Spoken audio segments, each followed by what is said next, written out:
first of all, we're going to have Mary. She is the head coordinator of the 17 Minutes of Silence. She's going to say a little bit about what she feels and her opinion about it. Hello, I'm Mary Flaggerman. I'm a senior here at Casa, and I helped really organize this demonstration. So when I saw that there was a call for students to walk out across the nation, I remembered my experience last year helping in the walkout that we had in November, and how empowering it was to see the potential impact that students have and how underestimated their voices can be. There is no way, obviously, that I could have done this all by myself, so I'd like to thank Mason Healy-Patterson and Maria Cruz for helping me out and taking on some of this load for me. I'd also like to thank the clubs and their leaders and their members who have participated and helped organize this and have made sure everybody is included and no one has been left out. I'd also like to thank all the other students who are involved in this, who are coming up here to stand or sit or kneel for what they believe in. And I'd like to thank all the teachers and admin for hearing us and supporting us in this, because, you know, a bullet is blind. It doesn't choose its victim because of its title or race or class or whatever. It is just, everybody here at this school is affected by the shootings and what is going on right now in gun violence, and so that's kind of why we're all here. This affects all of us and we're afraid, and that's not okay. We shouldn't be afraid every time we walk onto campus. We shouldn't fear that when we walk on we might not come home. That's not okay, and no one ever should have to feel like that. And so we're here to show that we are not going to stand for that. We're not going to stand for that fear and that possibility of what if I don't go home. And that goes for teachers as well. They are very much equally affected by this as we are. And so this is not about students versus class, or like students versus school, or students versus teachers. This is everybody. Everybody, no matter your political beliefs, no matter what age you are, what race you are, what sexuality you may have, whatever, this affects everybody. And we're here to stand, we stand here to show the students of Florida who are speaking out about what happened at their school that we stand with them and we support them all the way, and that we're here to show that we're Casa Grande and enough is enough, and we're not going to stand for the future that seems to be given to us. So thank you all for being here and supporting this, and I would like to open the floor now to our next speaker. So thank you again.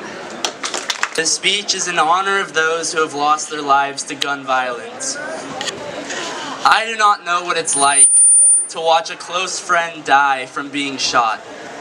I do not know what it's like to hear screams and shots as I fear for my life. I do not know what it's like to tell my mom that I may never see her again. But I do know that the students of Stoneman Douglas High School know exactly what that's like. And I do know that what those students have experienced is completely unacceptable. It's time to address our nation's problems and take action. For this issue affects people of all races, of all religions, and of all sexual orientations. This is America's issue. This is a gun issue. The youth of this country represents the future of this country. And we, as the youth of America, have proven that tragedies like these will not be tolerated. We have proven that we will no longer tolerate the desensitization of massacre in our country. We have proven that we have a voice that reaches from Parkland, Florida to Bay Area, California. And we have shown that this voice has meaning, that this voice has power. And I will not be silenced for being young, and I will not be silenced for not understanding, because I understand that America's gun problem kills a person every 15 minutes. Because I understand that on Valentine's Day, we lost 17 kids in a matter of 4 minutes to a 19-year-old teenager who shouldn't have had access to a gun anyways. Because I understand that we've had enough. Thank you. My name is Mason. Some of you know me. I'm a senior here, and closer to the mic. There we go. Okay. I am not very good at writing speeches, but I am good at poetry. So I wrote a poem for those we have lost to gun violence. Not just these 17 people, but all people who have been unjustly murdered by, well, those who are struggling with. Okay, whatever. I'm very nervous. This poem is simply titled Words for the Lost. What do we say to you, you who have been lost?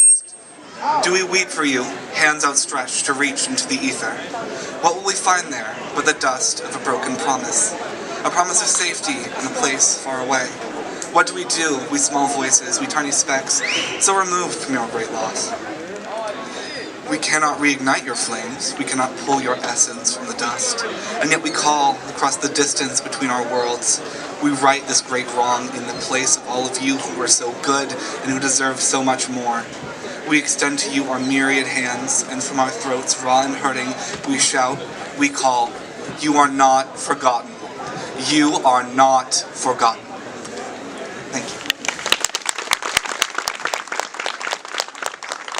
Virginia Tech, Sandy Hook, Sutherland Springs, Parkland, any number on the list of hundreds could have been accomplished with a fist or a knife.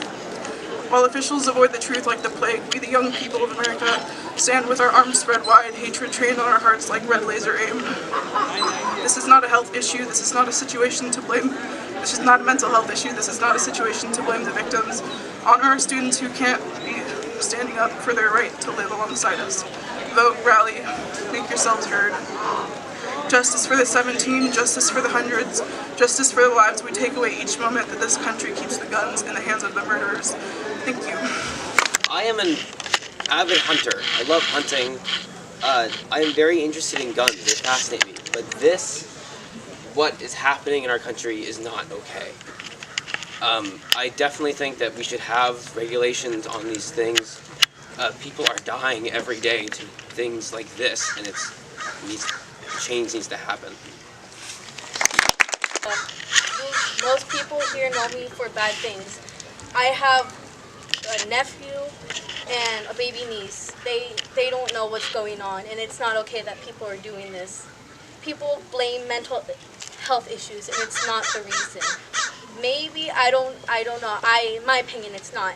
It's what the children or adults are being surrounded by or what they're being taught. And what this kid did was not okay. And it's just sad. We don't want little kids to be taught things like this are okay. And I'm glad that Casa is doing this. It's just not okay, and enough is enough. We need to put our foot down, and it's just not okay. My name is Gabrielle Cervantes. Most of you know me as Gabby, which is my nickname. I'm here to speak because I believe enough is enough, and our lives are worth something, and we shouldn't be afraid to lose our lives because of some sort of issue that we're having. We should all be able to speak out and get the help that we may need. But we also need to make a change and to remember the students who have passed away at the hands of school shootings.